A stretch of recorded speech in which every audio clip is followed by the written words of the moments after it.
आविष्कार एजुकेशन द्वारा प्रारंभ किया गया है विंध्य क्षेत्र में पहली बार साइंस एक्सपेरिमेंट लैब, जहां बच्चे सीखेंगे 250 से अधिक साइंस व रोबोटिक्स व साथ ही कोडिंग क्लासेस। अधिक जानकारी के लिए दिए गए नंबर पर संपर्क करें। नमस्कार, रीवा 24 के आज के अंक में आपका स्वागत है। डालते हैं एक नजर आज की प्रमुख खबरों पर। जिला अधिवक्ता संघ चुनाव हुआ संपन्न, 11 फरवरी को होगी मतगणना। रीवा के GMH में खुलेगा IVF सेंटर। वन विभाग प्रमुख सचिव एक दिवसीय प्रवास पर रीवा पहुंचे और खेत की रखवाली कर रहे पिता पुत्र पर जंगली सुअर का हमला, पिता की मौत, पुत्र घायल। इन खबरों को आगे हम विस्तार से देखेंगे। जिला अधिवक्ता संघ चुनाव हुआ संपन्न, कल यानी कि 11 फरवरी को होगी मतगणना।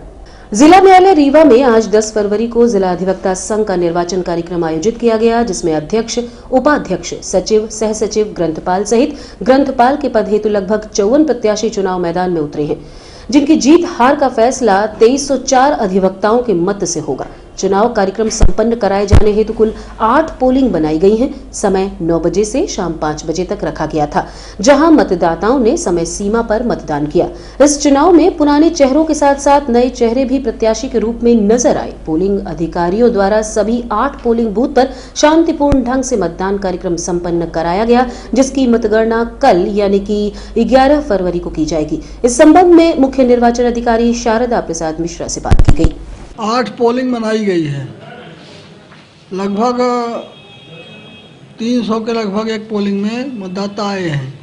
2304 कुल मतदाता हैं और सभी पोलिंगों में चुनाव अधिकारियों की नियुक्ति है और पोलिंग अधिकारियों की नियुक्ति है और पोलिंग अधिकारी चुनाव करा रहे हैं।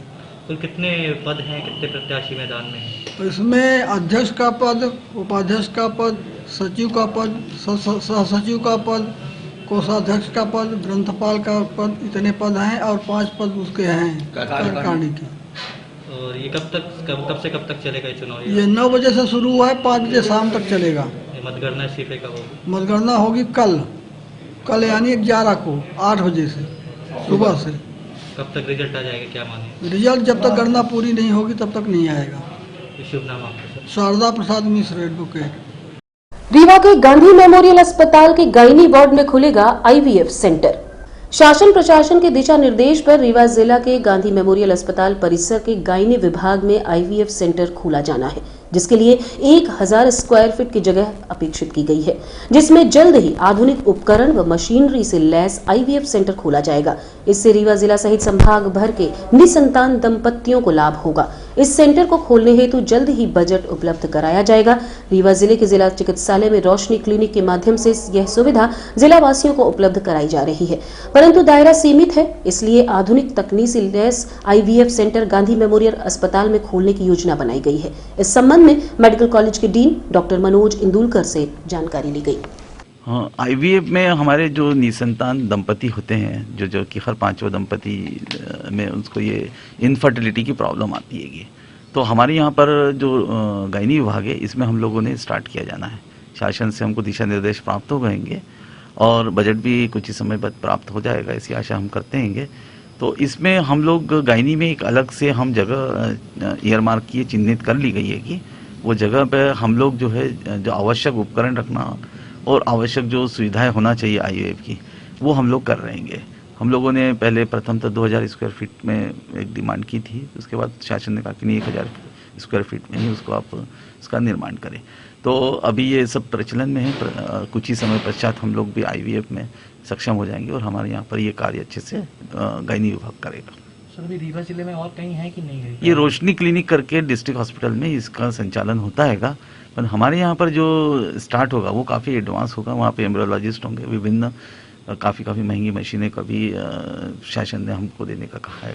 तो ये एक अच्छा एडवांस रूप होगा जिसमें हम लोग अच्छे से मरीजों की सेवा कर सकेंगे। तो क्या माना जाए कब से ये सेवाएं चालू हो जाएंगी? अभी तो कहना बड़ा कठिन है, ये शुरुआती दौर है, अभी तो शासन ने इसका इनिशिएट किया है, देखते हैं।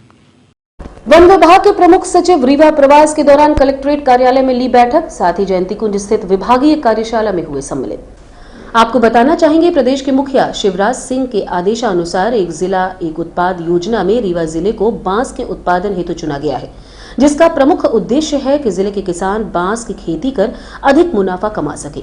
इस योजना को साझा करने हेतु वन विभाग के प्रमुख सचिव अशोक वर्णवाल रीवा पहुंचे और संबंधित अधिकारियों के साथ कलेक्ट्रेट के मोहन सभागार में बैठक की। तत्पश्चात जयंती कुंज में आयोजित की गई कार्यशाला में सम्मिलित किसान व उद्यमियों को बांस उत्पादन को लेकर पीएस ने जानकारी देते हुए कार्यशाला को संबोधित किया। इस संबंध में अशोक वर्णवाल ने जानकारी देते हुए बताया कि इस योजना का क्रियान्वयन बांस उत्पादन हेतु 2 प्रकार से किया जाएगा। पहला, जिले के किसानों को बांस उत्पादन हेतु प्रेरित करना और दूसरा, मनरेगा के माध्यम से स्व सहायता समूह के लिए बिगड़े वनों में बांस लगाने का कार्य किया जाएगा। ये जानकारी वन विभाग के पीएस अशोक वर्णवाल ने रीवा 24 को दी।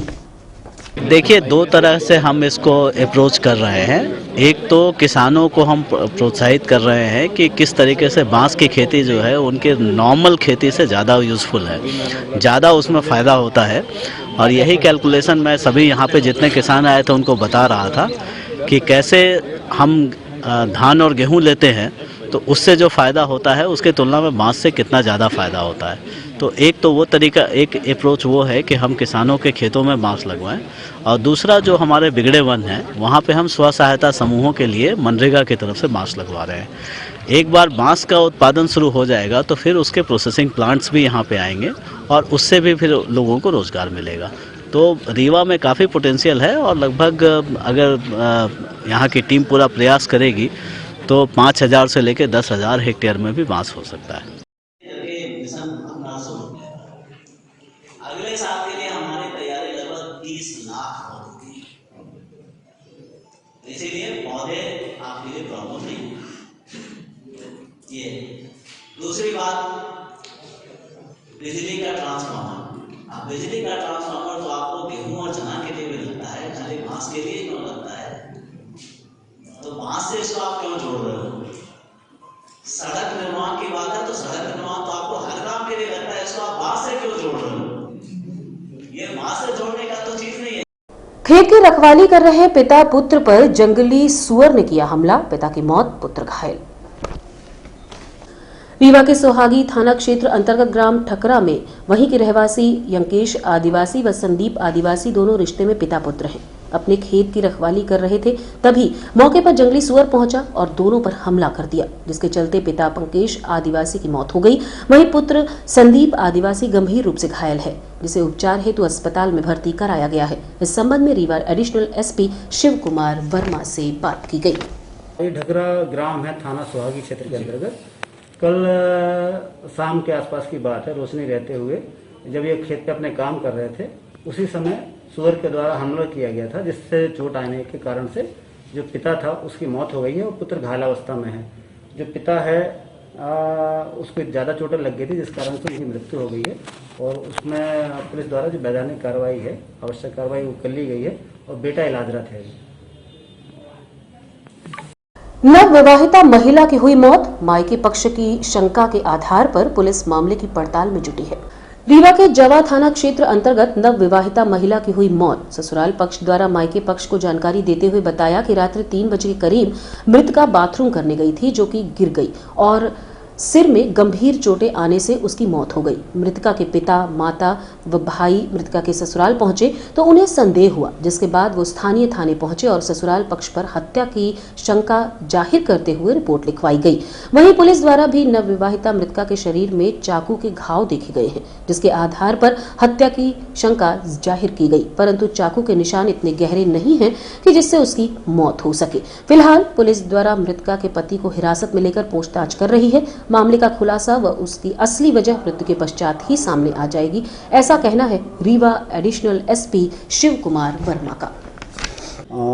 पिता ने थाने पे आके शिकायत की कि मेरे दामाद का रात्रि 3 बजे के आसपास फ़ोन आया था और उसने फ़ोन करके ये बताया कि आपकी लड़की जो थी रात्रि में 3 बजे के आसपास उठी, बाथरूम गई थी, वो गिर गई है और गिर के उसकी मौत हो गई है। तो फिर लड़की के मृतका के पिता, माता और उसका भाई वहाँ पहुँचे थे घटनास्थल पर। देखा उन्होंने, शंका लगी तो उन्होंने थाने पे आके शिकायत की। थाने में से फिर प्राथमिक रूप से जांच की गई। जांच में थोड़ा सा जो घटना थी वो संदेहास्पद लग रही थी। उस मृतका को चाकू के 2 निशान थे, पर चाकू से उसकी मौत हो सकती थी, इतनी गहरी चोटें नहीं थी। और फिर उसका पीएम कराने के लिए डॉक्टरों की टीम से आग्रह कर लिया गया है। पीएम की कार्रवाई होना शेष है। एसडीपी साहब मौके पर पहुंच गए हैं और चूंकि मृतक नवविवाहिता थी तो जांच एसडीपी साहब के द्वारा की जाएगी। और जिस तरह की बात आई है, पुलिस ने अभी उसके पति से पूछताछ की है, उसको प्राथमिक रूप से जांच में ले लिया गया है और इसके बाद ये शंका लग रही है प्राथमिक रूप से कि संभवतः ये हत्या का प्रकरण है। उसी हिसाब से पुलिस आगे की कार्रवाई करेगी। जानकारी मिली कि गला दबा के हत्या की गई है इसके बाद? अभी जो मैं प्राथमिक जांच बता रहा हूँ ना आपको कि उसके शरीर पे चाकू के निशान है, लेकिन वो चाकू के जो निशान है वो जानलेवा नहीं है और उसकी मौत फिर किस कारण से हुई है इस बारे में डॉक्टरों की टीम पीएम करके रिपोर्ट देगी, उस आधार पर कार्रवाई की जाएगी। और रुकेंगे एक छोटे से विराम के लिए। देखते रहिए रीवा 24 न्यूज। हड्डी जोड़ एवं रीढ़ रोग तथा स्त्री रोग एवं प्रसूति रोग का इलाज एक ही छत के नीचे। विघ्नहर्ता hospital and trauma centre, hotel landmark के पास, रतहरा, रीवा। डॉक्टर संतोष सोनी, पूर्व चिकित्सक, बॉम्बे हॉस्पिटल, मुंबई। हड्डी जोड़ एवं रीढ़ रोग विशेषज्ञ, छोटे चीरे एवं दूरबीन विधि द्वारा हाथ तथा पैर की हड्डियों का ऑपरेशन। गठियाबात, जटिल एवं बिगड़े हुए फ्रैक्चर का बेहतर इलाज करते हैं डॉक्टर संतोष सोनी। विघ्नहर्ता हॉस्पिटल ट्रॉमा सेंटर में ही स्त्री एवं प्रसूत रोग विशेषज्ञ डॉक्टर शैलजा सोनी भी उपलब्ध हैं, जिनकी देखरेख में नॉर्मल डिलीवरी, सिजेरियन ऑपरेशन एवं बच्चेदानी से संबंधित ऑपरेशन की बेहतर सुविधा। संतानहीन दंपत्ति तत्काल संपर्क करें। विघ्नहर्ता hospital and trauma centre, hotel landmark के पास, रतहरा, रीवा। सुविधाजनक एवं सफल इलाज हेतु आज ही संपर्क करें। विघ्नहर्ता hospital and trauma centre, hotel landmark के पास, रतहरा, रीवा। मोबाइल नंबर 7828781983 अथवा 8462956774 पर। ट्रक ड्राइवर से 8,000 की लूट करते हुए चाकू से हमला करने वाले आरोपियों को रायपुर थाना पुलिस ने गिरफ्तार कर न्यायालय में पेश किया, जहां से आरोपियों को भेजा गया जेल। रीवा जिले के रायपुर थाना क्षेत्र अंतर्गत रेनॉल्ड क्विड कार सवार बदमाश विष्णु गौतम निवासी अतरैला व संदीप द्विवेदी निवासी गढ़, जो कि वर्तमान समय पर विश्वविद्यालय थाना क्षेत्र अंतर्गत कैलाशपुरी में किराए के मकान में निवासरत है, 7 व 8 फरवरी की दरमियानी रात यूपी से कटनी जा रहे थे। ट्रक को रोका और ट्रक ड्राइवर से 8,000 रुपए की लूट करते हुए चाकू से हमला किया, जिसकी सूचना मिलने पर रायपुर थाना प्रभारी द्वारा रीवा पुलिस अधीक्षक को घटना से अवगत कराया, जिसके बाद टीम का गठन करते हुए आरोपियों को गिरफ्तार कर न्यायालय में पेश किया गया, जहां से दोनों आरोपियों को जेल भेज दिया गया है। इस तरह की घटना पूर्व में आरोपियों द्वारा कारित की गई है, जिसके मामले में रीवा जिले के विभिन्न थानों में दर्ज है। इस संबंध में रीवा 24 को एडिशनल एसपी शिव कुमार वर्मा ने जानकारी दी। हाँ, 7-8 तारीख की दरमियानी रात करीब 23 बजे एक ट्रक था जो यूपी से जबलपुर कटनी की तरफ जा रहा था। उसी समय रास्ते में रायपुर थाना क्षेत्र में 2 आरोपियों के द्वारा, जो एक लाल रंग की रेनॉल्ड क्विड गाड़ी से थे, उनके द्वारा उस ड्राइवर था जो यादव था, उसको रोककर उसके साथ झूमाझटकी की गई। उसने विरोध करने का प्रयास किया तो चाकू से हमला भी किया उसके ऊपर और उसके 8,000 रुपये उन्होंने लूट लिए थे।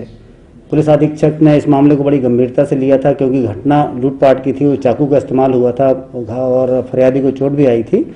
उस आधार पर थाना प्रभारी के द्वारा और पुलिस अधीक्षक द्वारा तकनीकी सपोर्ट दिया गया, साथ में और टीम बनाई गई और उसके बाद फिर आरोपियों को पतासाजी करके गिरफ्तार कर लिया गया है। कल आरोपियों को गिरफ्तार कर लिया गया था। आरोपी उसमें एक विष्णु गौतम है जो अतरैला क्षेत्र का रहने वाला है और एक संदीप द्विवेदी है जो गढ़ थाना क्षेत्र का रहने वाला है। ये दोनों हाल में अभी विश्वविद्यालय थाना क्षेत्र के कैलाशपुरी में रह रहे थे और इस तरह की घटना के उनके पूर्व के भी रिकॉर्ड हैं। करीब विष्णु गौतम के 8 के आसपास अपराध है जो पता किए हमने, और इसके 5 के आसपास अपराध है। दोनों आरोपियों को गिरफ्तार करके वैधानिक कार्रवाई करके जेल भेज दिया गया है। और अब चलने से पहले डालते हैं एक नजर आज की प्रमुख खबरों पर। जिला अधिवक्ता संघ चुनाव हुआ संपन्न, 11 फरवरी को होगी मतगणना। रीवा के जीएमएच में खुलेगा आईवीएफ सेंटर।